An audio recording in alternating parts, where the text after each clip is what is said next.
2028 മണ്ഡല പുനഃക്രമീകരണം വരും എന്ന കാര്യത്തിൽ ആർക്കും ഒരു സംശയവും വേണ്ട. പിന്നെ കൂടുതൽ മണ്ഡലങ്ങൾ അനുവദിക്കുന്നതുമായി ബന്ധപ്പെട്ടിട്ടുള്ള ബില്ലാണ് ഇനി പാർലമെൻറ്റിൽ വരാൻ വേണ്ടി പോകുന്നത്. ഇപ്പോൾ Thiruvananthapuram city, Thiruvananthapuram north, Thiruvananthapuram south 3 parliament നിയോജക മണ്ഡലങ്ങൾ അവിടെ തന്നെ വരും. അത് ഇവരുടെ സംഘടനാ ജില്ലകളുടെ കാര്യമാണ് ഞാൻ പറയുന്നത്. ഇപ്പോൾ തന്നെ എഴുതി വെച്ചോളൂ, ഈ സംഘടനാ ജില്ലകളാണ് മണ്ഡല പുനഃക്രമീകരണവുമായി ബന്ധപ്പെട്ട് പാർലമെൻറ്റ് നിയോജക മണ്ഡലങ്ങളുടെ എണ്ണം വർദ്ധിപ്പിക്കുന്നുണ്ടെങ്കിൽ ഈ രീതിയിലായിരിക്കും പാർലമെൻറ്റ് നിയോജക മണ്ഡലങ്ങൾ വരിക. അതായത് മലബാർ മേഖലകളിൽ ജമാഅത്തെ ഇസ്ലാമി AI വീഡിയോകളുണ്ടാക്കി വീട്ടിലിരിക്കുന്ന വീട്ടമ്മമാരുടെ മൊബൈൽ ഫോണുകളിലേക്കൊക്കെ പാസ് ചെയ്യുന്ന, അല്ലെങ്കിൽ മൊബൈൽ ഗ്രൂപ്പുകളിലേക്ക് പാസ് ചെയ്യുന്നൊരവസ്ഥയുണ്ടായിരുന്നു. നമ്മുടെ മതേതരത്വം, നമ്മുടെ ജനാധിപത്യം, ഇതിനൊക്കെ പ്രൊട്ടക്റ്റ് ചെയ്തുകൊണ്ട് നിൽക്കേണ്ട രാഷ്ട്രീയ പാർട്ടികളാണ് പലപ്പോഴും ഇത് കണ്ണടച്ചു കൊടുക്കുന്നത്. കാരണം BJPയുടെ തന്ത്രങ്ങൾക്ക് മുമ്പിൽ അവരുടെ കയ്യിൽ എന്താ ഇല്ലാത്തത്? അധികാരമുണ്ട്, പണമുണ്ട്, മസിൽ പവറുണ്ട്. ഇതെല്ലാം ഇല്ല BJPക്ക്. അടുത്തൊരു നടുക്കം കൂടെ ഉണ്ടാവും. 2029 ഒരു പക്ഷേ മുഖ്യമായ ഒരു സ്ഥാനം BJPക്ക് കേരള രാഷ്ട്രീയത്തിലുണ്ടാവും. കൂടുതൽ സീറ്റുകൾ കേരള രാഷ്ട്രീയത്തിലുണ്ടാവും. 2029 ലോക്സഭാ തെരഞ്ഞെടുപ്പിലും കൂടുതൽ സീറ്റുകൾ BJPക്ക് ഉണ്ടാവും. നമസ്കാരം. വനിതാ സംവരണ ബില്ലും മണ്ഡല പുനർനിർണയ ബില്ലും ലോക്സഭയിൽ ഒന്നിച്ച് പാസ്സാക്കി എടുക്കാനുള്ള നീക്കത്തിലാണ് കേന്ദ്ര സർക്കാർ അഥവാ BJP. അതിനുവേണ്ടി പ്രത്യേക പാർലമെന്റ് കൂടാനൊക്കെയാണ് ഇപ്പോൾ തിരക്കിട്ട നീക്കങ്ങൾ നടക്കുന്നത്. ഇപ്പം നടന്നുകൊണ്ടിരിക്കുന്ന വർഷകാല സമ്മേളനം ഈ മാസം 13 അവസാനിക്കും. സാധാരണ അങ്ങനെ അവസാനിച്ച പിന്നെ ഒരു നീണ്ട ഗ്യാപ്പാണ് പൊതുവെ ഉണ്ടാവാറ്. പക്ഷേ ഈ മാസം 17 വീണ്ടും ഒരു പ്രത്യേക പാർലമെന്റ് കൂടാനാണ് തീരുമാനിച്ചിരിക്കുന്നത്. അതായത് വർഷകാല സമ്മേളനം കഴിഞ്ഞ് വെറും 3-4 ദിവസത്തിനുള്ളിൽ വീണ്ടും പാർലമെന്റ് കൂടി അത്ര തിരക്കിട്ട് തന്നെ ഈ ബില്ലുകൾ പാസ്സാക്കി എടുക്കാൻ BJP നീക്കം നടത്താണ്. അവരെ സംബന്ധിച്ച് അത്രത്തോളം പ്രധാനപ്പെട്ടതാണ് ഈ ബില്ലുകൾ. നമുക്കറിയാം അതിൻ്റെ പിന്നിലുള്ള ലക്ഷ്യങ്ങൾ എന്തൊക്കെയാണെന്ന്. ഈ നീക്കങ്ങളുടെ എല്ലാ ഉള്ളുകളികളും അറിയാവുന്നവർ തന്നെയായിരിക്കും കേരളത്തിലെ BJP ഘടകവും. നമുക്കറിയാം നേരത്തെ തന്നെ ഇവർ സംഘടന ശക്തിപ്പെടുത്താൻ വേണ്ടി ഇവിടെ 30 ജില്ലകളൊക്കെ ആയിട്ട് ഈ മണ്ഡലങ്ങളെ വിഭജിച്ച് കൂടുതൽ നേതാക്കന്മാരെ ചുമതല ഏൽപ്പിച്ച കാര്യങ്ങളൊക്കെ അറിയാം. അതിനുശേഷം നടന്ന തെരഞ്ഞെടുപ്പുകളിൽ അത് BJPക്ക് ഗുണമുണ്ടായോ എന്ന് ചോദിച്ചാൽ ഉണ്ടായി എന്ന് തന്നെ കണക്കുകൾ നോക്കി പറയാം. അപ്പം അങ്ങനെ നോക്കുകയാണെങ്കിൽ ഈ 1 നേഷൻ 1 ഇലക്ഷൻ എന്ന ലക്ഷ്യത്തിലേക്ക് BJP കൂടുതൽ എടുക്കുമ്പോൾ ഇപ്പോൾ കേന്ദ്രത്തിൽ അല്ലെങ്കിൽ ഡൽഹിയിൽ നടന്നുകൊണ്ടിരിക്കുന്ന തിരക്കിട്ട നീക്കങ്ങളും കേരളത്തിലെ BJP അതിനുവേണ്ടി നടത്തുന്ന അണിയറ പ്രവർത്തനങ്ങളും എല്ലാം കൂട്ടി വായിക്കുമ്പോൾ എന്തായിരിക്കും നടക്കാൻ പോകുന്നത്? 1 നേഷൻ 1 ഇലക്ഷൻ എന്നുള്ളത് 2029 ഇവിടെ യാഥാർത്ഥ്യമാകും എന്ന കാര്യത്തിൽ ഇനി ആർക്കും തർക്കമൊന്നും വേണ്ട. ഇപ്പോൾ തോമസ് കുറച്ചു മുമ്പേ പറഞ്ഞ പോലെ തന്നെ ഈ BJP ഇപ്രാവശ്യം ജില്ലാ കമ്മിറ്റികൾ പുനഃസംഘടിപ്പിക്കുന്ന സമയത്ത് 30 പുതിയ സംഘടനാ ജില്ലകൾ രൂപീകരിച്ചിട്ടുണ്ട്. ഈ സംഘടനാ ജില്ലകളുടെ ഘടന എടുത്തൊന്ന് പരിശോധിച്ച് നോക്കുക. ആ ഘടന എടുത്ത് പരിശോധിക്കുന്ന സമയത്ത് നമുക്ക് കൃത്യമായിട്ടൊരു കാര്യം മനസ്സിലാകും. ഈ പറഞ്ഞിട്ടുള്ള 30 സംഘടനാ ജില്ലകളും 2029 നടക്കാൻ പോകുന്ന ലോക്സഭാ തെരഞ്ഞെടുപ്പിൽ കേരളത്തിൽ നിന്നുള്ള പാർലമെൻറ്റ് നിയോജക മണ്ഡലങ്ങളായിരിക്കും. ഇവർ ഇത് സംഘടനാ ജില്ലകൾ എന്ന പേരിൽ ഇപ്പോൾ തന്നെ ഇത് ഡിവൈഡ് ചെയ്ത് വെച്ചിരിക്കുന്നത് BJPയുടെ സൗകര്യാർത്ഥം, BJPയുടെ കൃത്യമായ പ്ലാനിങ് പ്രകാരമാണ് ഈ 30 സംഘടനാ ജില്ലകളെ ഇപ്പോൾ പാർലമെൻറ്റ് മണ്ഡലങ്ങളാക്കി ഭാവിയിൽ മാറ്റും. 2028 മണ്ഡല പുനഃക്രമീകരണം വരും എന്ന കാര്യത്തിൽ ആർക്കും ഒരു സംശയവും വേണ്ട. പിന്നെ കൂടുതൽ മണ്ഡലങ്ങൾ അനുവദിക്കുന്നതുമായി ബന്ധപ്പെട്ടിട്ടുള്ള ബില്ലാണ് ഇനി പാർലമെൻറ്റിൽ വരാൻ വേണ്ടി പോകുന്നത്. ആ സമയത്ത് ഇവിടുത്തെ ഒരു കണക്ക് പ്രകാരം നമുക്ക് മനസ്സിലാക്കാൻ വേണ്ടിയിട്ട് സാധിക്കുന്നതും അതോടൊപ്പം തന്നെ ചില പ്രമുഖരായിട്ടുള്ള BJP നേതാക്കന്മാരൊക്കെ ആയിട്ട് സംസാരിക്കുന്ന സമയത്ത് അവരിൽ നിന്ന് മനസ്സിലാക്കാൻ സാധിക്കുന്ന കാര്യം എന്താണെന്ന് ചോദിച്ചു കഴിഞ്ഞാൽ ഈ സംഘടനാ ജില്ലകൾ എന്ന് പറയുന്നത് 30 പാർലമെൻറ്റ് നിയോജക മണ്ഡലങ്ങളായിരിക്കും കേരളത്തിൽ എന്ന് പറയുന്നത്. അപ്പോൾ ഈ 30 പാർലമെൻറ്റ് നിയോജക മണ്ഡലങ്ങൾ ഏതാണ് എന്ന് നമ്മൾ എടുത്തു വെച്ച് പരിശോധിക്കുന്ന സമയത്ത് നമുക്ക് കൃത്യമായിട്ട് മനസ്സിലാകും. ഇപ്പോൾ Thiruvananthapuram city, Thiruvananthapuram north, Thiruvananthapuram south 3 parliament നിയോജക മണ്ഡലങ്ങൾ അവിടെ തന്നെ വരും. അത് ഇവരുടെ സംഘടനാ ജില്ലകളുടെ കാര്യമാണ് ഞാൻ പറയുന്നത്. അത് കഴിഞ്ഞ് നമ്മൾ കൊല്ലത്തേക്ക് വരുമ്പോഴത്തേക്ക് കൊല്ലം ഈസ്റ്റ്, കൊല്ലം വെസ്റ്റ്, പത്തനംതിട്ട ഒരെണ്ണം മാത്രമേ ഉള്ളൂ. Alappuzha north, Alappuzha south, Kottayam east, Kottayam west, Idukki north, Idukki south, Ernakulam city, Ernakulam north, Ernakulam east. അതായത് 3 പാർലമെൻറ്റ് നിയോജക മണ്ഡലങ്ങളാണ് വരാൻ വേണ്ടി പോകുന്നത്. Thrissur city, Thrissur north, Thrissur south അവിടെയും 3 വരുന്നുണ്ട്. Palakkad east, Palakkad west, Malappuram east, Malappuram central, Malappuram west, Kozhikode city, Kozhikode north, Kozhikode rural, Wayanad, Kannur north, Kannur south, Kasaragod. ഒന്ന് ആലോചിച്ച് നോക്കൂ, കാസർഗോഡും സൗത്ത് ഉണ്ടെന്ന് എനിക്ക് തോന്നുന്നു കേട്ടോ. അങ്ങനെയാണ് ഇവരുടെ ഈ 30 സംഘടനാ ജില്ലകൾ വരുന്നത്. ഈ സംഘടനാ ജില്ലകൾ തന്നെയായിരിക്കും, ഇപ്പോൾ തന്നെ എഴുതി വെച്ചോളൂ, ഈ സംഘടനാ ജില്ലകളാണ് മണ്ഡല പുനഃക്രമീകരണവുമായി ബന്ധപ്പെട്ട് പാർലമെൻറ്റ് നിയോജക മണ്ഡലങ്ങളുടെ എണ്ണം വർദ്ധിപ്പിക്കുന്നുണ്ടെങ്കിൽ ഈ രീതിയിലായിരിക്കും പാർലമെൻറ്റ് നിയോജക മണ്ഡലങ്ങൾ വരിക. ഇത് കൂടാതെ നമ്മൾ പരിശോധിക്കേണ്ട ഒരു കാര്യമുണ്ട്.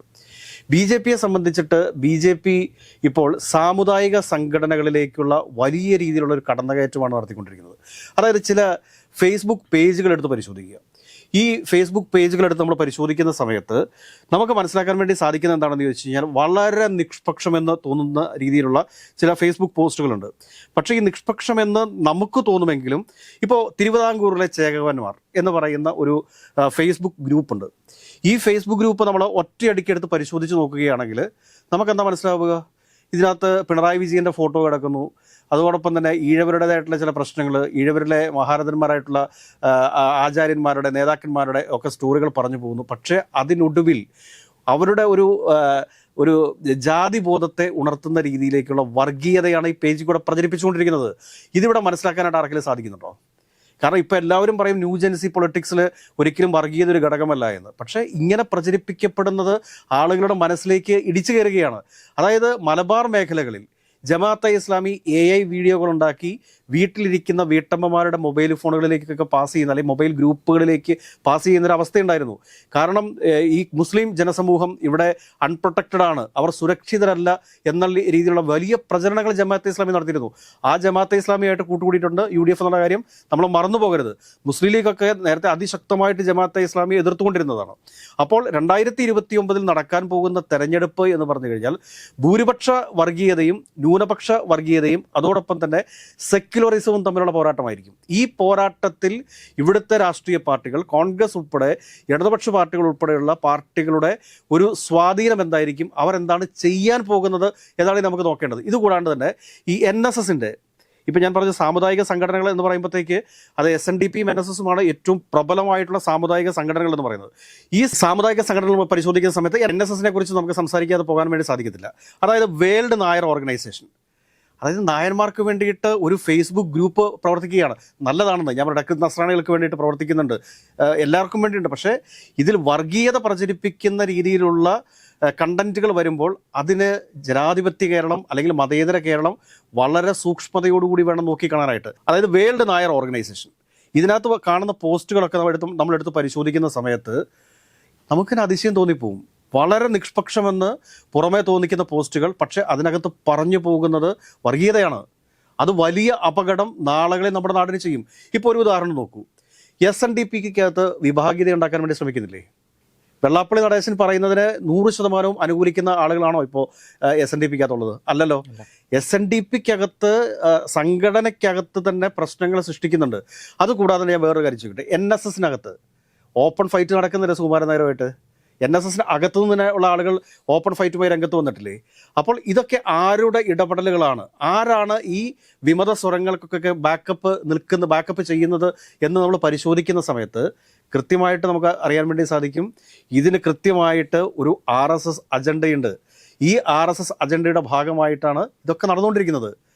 ഇപ്പം നമ്മുടെ ക്രിസ്ത്യൻ വിഭാഗത്തിലേക്ക് കടന്നു കയറാൻ വേണ്ടിയിട്ടാണ് ഈ പറഞ്ഞ ഷോൺ ജോർജ് ഉൾപ്പെടെയുള്ള ആളുകളെ, അല്ലെങ്കിൽ PC ജോർജ് ഉൾപ്പെടെയുള്ള ആളുകളെ BJP ചൂസ് ചെയ്തത്. പക്ഷേ ചൂസ് ചെയ്തിട്ട് എന്ത് കാര്യം? വേണ്ട രീതിയിൽ അതിനെ പ്രയോജനപ്പെടുത്താനായിട്ട് BJPക്ക് സാധിച്ചിട്ടില്ല എന്നുള്ളത് മറ്റൊരു വസ്തുതയാണ്. കാരണം കൂടുതലായിട്ടും ക്രിസ്ത്യൻ വിഭാഗത്തിലേക്ക് ഇടിച്ചു കയറി ചെല്ലാനൊന്നും ഈ പറഞ്ഞ BJPക്ക് സാധിച്ചിട്ടില്ല. ഇനി വരും നാളുകളിൽ എന്താവുമെന്ന് പറയാൻ നമുക്ക് സാധിക്കത്തില്ല. പക്ഷേ ഈ കാസ പോലുള്ള, അത് അവരുടെ ഒഫീഷ്യലാണോ ഫേക്ക് ആണോ എന്നറിയില്ല, ചില ഫേസ്ബുക്ക് പേജുകൾ എടുത്ത് നോക്കി കഴിഞ്ഞാൽ അത് അതിതീവ്ര ദേശീയതയൊക്കെ പ്രോത്സാഹിപ്പിക്കുന്ന തരത്തിലുള്ള പോസ്റ്റുകൾ കാണാം. പക്ഷേ അത് ദേശീയത പ്രോത്സാഹിപ്പിക്കുന്നത് തെറ്റാണെന്നല്ല, പക്ഷെ ഇതിൻ്റെയൊക്കെ ഒരു വാൽക്കഷ്ണം പോലെ വായിച്ചു വരുമ്പോൾ അവസാനം വരുന്നത് ഒരു ഇസ്ലാമിക് വിരുദ്ധത, അങ്ങനത്തെ ഇസ്ലാമിക് വിരുദ്ധത ഇവിടെ കൊണ്ടുവരേണ്ടത് ആരുടെ ആവശ്യമാണ്? ഭൂരിപക്ഷ വർഗീയതയിലൂടെ അധികാരത്തിലെത്താൻ വേണ്ടി ആഗ്രഹിക്കുന്ന ആളുകളുടെ ടാർഗറ്റാണത്. ഇപ്പം ജമാഅത്തെ ഇസ്ലാമിയുടെ ടാർഗറ്റ് എന്താണ്? ഒരു മുസ്ലിം ഏകീകരണം മൊത്തത്തിലുണ്ടാക്കുക, അല്ലെങ്കിൽ ഒരു ന്യൂനപക്ഷ ഏകീകരണം മൊത്തത്തിലുണ്ടാക്കുക, മറുവശത്തൊരു ഭൂരിപക്ഷ ഏകീകരണം ഉണ്ടാവണം. അപ്പോൾ അങ്ങനെ ഉണ്ടാകുന്ന സമയത്ത് മാത്രമാണ് ഇവർക്ക് ഇവരുടേതായിട്ടുള്ള ചില ടാർഗറ്റുകൾ അല്ലെങ്കിൽ അജണ്ടകൾ ഈ രാജ്യത്ത് നടപ്പിലാക്കാൻ വേണ്ടി സാധിക്കൂ. അത് വലിയ അപകടമല്ലേ? നമ്മുടെ മതേതരത്വം, നമ്മുടെ ജനാധിപത്യം, ഇതിനെയൊക്കെ പ്രൊട്ടക്റ്റ് ചെയ്തുകൊണ്ട് നിൽക്കേണ്ട രാഷ്ട്രീയ പാർട്ടികളാണ് പലപ്പോഴും ഇത് കണ്ണടച്ചു കൊടുക്കുന്നത്. കാരണം BJPയുടെ തന്ത്രങ്ങൾക്ക് മുമ്പിൽ അവരുടെ കയ്യിൽ എന്താ ഇല്ലാത്തത്? അധികാരമുണ്ട്, പണമുണ്ട്, മസിൽ പവറുണ്ട്. ഇതെല്ലാം ഇല്ലേ ബി ജെ പിക്ക്? ഇതെല്ലാം ബി ജെ പിക്ക് ഉണ്ട്. അതുകൊണ്ട് 2029 വരാൻ പോകുന്ന വൺ ഇന്ത്യ വൺ ഇലക്ഷൻ എന്ന് പറയുന്നത് നിസ്സാരമായിട്ട് ഇന്ത്യയിലെ ഒരു രാഷ്ട്രീയ പാർട്ടിയും കാണരുത്. ബി ജെ പിയുടെ ഒരുക്കം നിസ്സാരമായിരുന്നോ? മമതാ ബാനർജി അതിശക്തയായിട്ടുള്ള വെസ്റ്റ് ബംഗാൾ മുഖ്യമന്ത്രിയെ അട്ടിമറിച്ചില്ലേ? MK സ്റ്റാലിൻ തമിഴ്നാട്ടിൽ പരാജയപ്പെടുമെന്ന് ആരെങ്കിലും കരുതിയിരുന്നോ? ഇപ്പോഴത്തെ മുഖ്യമന്ത്രിയായിട്ടുള്ള വിജയ് പോലും കരുതിയിട്ടില്ല 10 മുകളിൽ സീറ്റ് ഈ TVK ലഭിക്കുമെന്ന്. പക്ഷേ TVK അധികാരത്തിൽ വന്നില്ലേ? ഒന്ന് ആലോചിച്ച് നോക്ക്. അപ്പം ബി ജെ പി കൃത്യമായിട്ട് ടാർഗറ്റ് ചെയ്യുന്നുണ്ട്, അത് RSS കൃത്യമായിട്ട് എക്സിക്യൂട്ട് ചെയ്യുന്നുണ്ട് എന്ന് പറയുമ്പോഴത്തേക്ക് വളരെ ഭീതിജനകമായിട്ടുള്ള അവസ്ഥയിലേക്കാണ് കാര്യങ്ങൾ പോയിക്കൊണ്ടിരിക്കുന്നത് എന്ന് നമ്മൾ സംശയിക്കേണ്ടിയിരിക്കുന്നു. ഈ 17-ാം തീയതി സ്പെഷ്യൽ പാർലമെന്റ് കൂടിയിട്ട് രണ്ടും ഒന്നിച്ച് പാസ്സാക്കാൻ അവർ തയ്യാറെടുക്കുമ്പോഴും ഇപ്പോഴും അതിനുള്ള ഭൂരിപക്ഷം ആയിട്ടില്ല. പക്ഷേ ഈ ഒരു 10-12 ദിവസം കൊണ്ട് ഇത് നേടാനാവുമെന്നൊരു ആത്മവിശ്വാസം ബി ജെ പിക്ക് ഉണ്ടെങ്കിൽ അതിനുള്ള പണികൾ അവർ നേരത്തെ ചെയ്തിട്ടുണ്ടാവും. ഒരു പക്ഷേ ഞാൻ പറയട്ടെ, ഇപ്പോൾ മമതാ ബാനർജിയുടെ പാർട്ടി TMCയിലെ എത്ര MP-മാർ ഇനി TMCയോടൊപ്പം ഉണ്ടാകും എന്ന് നമുക്ക് അറിഞ്ഞുകൂടാ. SP പിളർത്തും എന്നൊരു അവകാശവാദം ആര് നടത്തുന്നുണ്ട്? ബി ജെ പിയുടെ ഭാഗത്തു നിന്നുണ്ടാവുന്നുണ്ട്. പക്ഷേ ഒരു MP കൊണ്ട് പോലും ഒരു വിമർശനം പോലും SP നേതൃത്വത്തിനെതിരെ ഉയർത്തിക്കൊണ്ടുവരാനായിട്ട് ബി ജെ പിക്ക് സാധിച്ചിട്ടില്ല. ഏതോ ഒരു പഴയ നേതാവ് മാത്രമാണ് SP-ക്കെതിരെ ഒരു ചില വിമർശനങ്ങൾ നടത്തിയിട്ടുള്ളൂ. വേറെ ഒരു നിലവിലത്തെ ഒരു MP-മാരോ MLA-മാരോ ആരും SP-ക്കെതിരെ തിരിഞ്ഞിട്ടില്ല. RJDയിലും പിളർപ്പിന് വേണ്ടി ശ്രമിച്ചു, പക്ഷെ നടന്നിട്ടില്ല. ഇനിയും ഉണ്ടെന്നേ ഞാൻ പെട്ടെ. ഇപ്പം ജഗ്മോഹന്റെ പിന്തുണ കിട്ടിയേക്കാം. അങ്ങനെയുള്ള ചെറു പാർട്ടികളെയൊക്കെ ശരത് പവാറിന്റെ പാർട്ടി, ശരത് പവാറിന്റെ ഒക്കെ ഓൾറെഡി പ്രധാനമന്ത്രിയുമായിട്ട് സംസാരിച്ചു കഴിഞ്ഞു. അദ്ദേഹത്തിന് ഇനി എത്ര ദിവസം രാഷ്ട്രീയത്തിൽ ആക്റ്റീവായിട്ട് നിൽക്കാൻ സാധിക്കുമെന്നും അദ്ദേഹത്തിൻ്റെ ആരോഗ്യം എത്രത്തോളം ഉണ്ട് എന്നൊക്കെ കുറിച്ചൊക്കെ നമ്മൾ പരിശോധിക്കേണ്ടതുണ്ട്. അപ്പോഴും നമ്മൾ നോക്കിക്കാണേണ്ട കാര്യം എന്താണെന്ന് ചോദിച്ചു കഴിഞ്ഞാൽ വൺ ഇന്ത്യ വൺ ഇലക്ഷൻ എന്ന് പറയുന്നത് ഇന്ത്യയിൽ യാഥാർത്ഥ്യമാകാൻ വേണ്ടി പോവുകയാണ്. ആ യാഥാർത്ഥ്യമാകാൻ വേണ്ടി പോകുന്ന സമയത്ത് എല്ലാ രാഷ്ട്രീയ പാർട്ടികളും സടകുടഞ്ഞെണീറ്റ് അവരുടേതായിട്ടുള്ള രീതിയിലേക്ക് കാര്യങ്ങൾ കൊണ്ടുപോകാത്ത പക്ഷം മണ്ഡല പുനഃക്രമീകരണം എന്ന് പറയുന്നത് 30 സംഘടനാ ജില്ലകളിലൂടെ BJP ഒരുപാട് മുന്നോട്ട് കുതിച്ചു കഴിഞ്ഞു. നമ്മൾ ഉദ്ദേശിക്കുന്നതിനൊക്കെ അപ്പുറത്തേക്കാണത്. നമ്മളറിയാതെ നമ്മുടെ പല വാട്സപ്പ് ഗ്രൂപ്പുകളിലേക്കും വന്നുകൊണ്ടിരിക്കുന്ന AI മെയ്ഡായിട്ടുള്ള വീഡിയോസ് അത് നമ്മുടെയൊക്കെ ആളുകളുടെ മനസ്സിലേക്ക് ഇങ്ങനെ കയറിക്കൂടുന്നുണ്ട്. കമ്മ്യൂണലിസം നമ്മുടെ രാജ്യത്ത് നമ്മൾ ജാതി വ്യവസ്ഥയ്ക്കെതിരെ വർഗീയതയ്ക്കെതിരെ ഒക്കെ പോരാടിയിട്ടുള്ള നാടാണ് കേരളം എന്ന് പറയുന്നത്. അപ്പം ആ കേരളത്തിൻ്റെ മനസ്സിനെ പോലും മാറ്റാൻ പറ്റുന്ന രീതിയിലേക്കുള്ള ചില കാര്യങ്ങൾ RSSന്റെ ഭാഗത്തു നിന്നുണ്ടാവുന്നുണ്ടെന്നേ. അതവരുടെ സംഘടനാ മിടുക്കാണ്. പക്ഷേ ജനാധിപത്യം സൂക്ഷിക്കണ്ടേ? മതേതരത്വം കാത്തു സൂക്ഷിക്കണ്ടേ? ഇതെല്ലാവരും എല്ലാ കക്ഷികളും പല കാര്യങ്ങൾ പറയും. കേരളത്തിലെ ഏറ്റവും കൂടുതലായിട്ട് ഇടതുപക്ഷത്തെ പിന്തുണച്ചുകൊണ്ടിരുന്ന ഒരു സമുദായമാണ് ഈഴവ സമുദായം എന്ന് പറയുന്നത്. ആ ഈഴവ സമുദായത്തിൽ നിന്നാണ് ഏറ്റവും കൂടുതൽ ആളുകൾ ഇപ്പോൾ BJP-യുമായിട്ട് അടുത്ത ബന്ധം സ്ഥാപിച്ചുകൊണ്ടിരിക്കുന്നത്. ഇതൊക്കെ എന്തുകൊണ്ടാണ് ഇടതുപക്ഷം മനസ്സിലാക്കാത്തത് എന്നുള്ളതിനെക്കുറിച്ച് എനിക്കറിഞ്ഞുകൂടാ. തികഞ്ഞ വർഗീയത പ്രചരിപ്പിക്കുന്ന ഒരുപാട് സോഷ്യൽ മീഡിയ പേജുകൾ ഇവിടെ നിറഞ്ഞു കഴിഞ്ഞിരിക്കുന്നു. ഇതിനെക്കുറിച്ച് എന്താണ് ആരും ചിന്തിക്കാത്തത് എന്നെനിക്ക് മനസ്സിലാവുന്നില്ല. എല്ലാ രാഷ്ട്രീയ പാർട്ടികളും സോഷ്യൽ മീഡിയ കൈകാര്യം ചെയ്യുന്നുണ്ട്.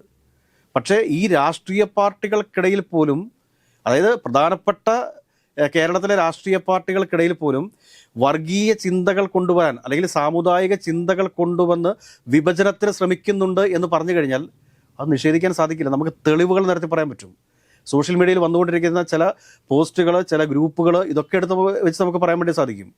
ഇത് ജമാഅത്തെ ഇസ്ലാമി ചെയ്തുകൊണ്ടിരുന്ന അതേ രീതിയിൽ തന്നെയാണ് ഇപ്പോൾ RSSും BJP-യും കേരളത്തിൽ പ്രവർത്തിച്ചു കൊണ്ടിരിക്കുന്നത് എന്നുള്ളൊരു യാഥാർത്ഥ്യമാണ്. 30 പാർലമെൻറ്റ് നിയോജക മണ്ഡലങ്ങൾ കേരളത്തിൽ വരുന്ന സമയത്ത് നിയമസഭാ മണ്ഡലങ്ങളുടെ എണ്ണം 210 ആവും. ഈ 210 നിയമസഭാ മണ്ഡലങ്ങളുടെ മണ്ഡല പുനഃക്രമീകരണത്തിൽ കൃത്യമായ ഇടപെടലുകൾ നടത്താനായിട്ട് കേരളത്തിലെ കോൺഗ്രസിനും അതോടൊപ്പം തന്നെ CPM-നും CPI-ക്കും മുസ്ലിം ലീഗിനും ഒക്കെ സാധിക്കാതെ വരുന്ന പക്ഷം അടുത്തൊരു നടുക്കം കൂടി ഉണ്ടാകും. 2029 ഒരു പക്ഷേ മുഖ്യമായ ഒരു സ്ഥാനം BJP-ക്ക് കേരള രാഷ്ട്രീയത്തിലുണ്ടാവും. കൂടുതൽ സീറ്റുകൾ കേരള രാഷ്ട്രീയത്തിലുണ്ടാവും. 2029 ലോക്സഭാ തെരഞ്ഞെടുപ്പിലും കൂടുതൽ സീറ്റുകൾ BJP-ക്ക് ഉണ്ടാവും. ഇപ്പോൾ ത്രിതല പഞ്ചായത്തിലേക്കുള്ള തെരഞ്ഞെടുപ്പ് ഉൾപ്പെടെയാണ് വരാൻ വേണ്ടി പോകുന്നത്. അപ്പോൾ അങ്ങനെ വരുമ്പോഴത്തേക്ക് എത്ര വോട്ടുകൾ ഒരാൾ ചെയ്യേണ്ടി വരും?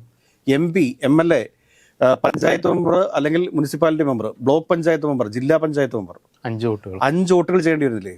അതുകൊണ്ട് രാഷ്ട്രീയ പാർട്ടികളുടെ ഉത്തരവാദിത്വം വർദ്ധിച്ചിരിക്കുന്ന ഒരു സാഹചര്യമാണിത്. അവരുടെ ഉത്തരവാദിത്വം, രാഷ്ട്രീയ പാർട്ടികളുടെ ഉത്തരവാദിത്വം അവർ സ്വയം ഏറ്റെടുത്ത് ഈ രാജ്യത്തെ രക്ഷിക്കട്ടെ എന്ന് മാത്രമേ പറയാനുള്ളൂ. ഭൂരിപക്ഷ വർഗീയതയും ന്യൂനപക്ഷ വർഗീയതയും അതോടൊപ്പം തന്നെ ജനാധിപത്യവും തമ്മിലുള്ള ഒരു ഏറ്റുമുട്ടലായിരിക്കും 2029 കേരളത്തിൽ നടക്കാൻ പോകുന്നത്, അല്ലെങ്കിൽ ഇന്ത്യയിൽ നടക്കാൻ പോകുന്നത് എന്നുള്ള കാര്യത്തിൽ യാതൊരുവിധ സംശയവും എനിക്കില്ല.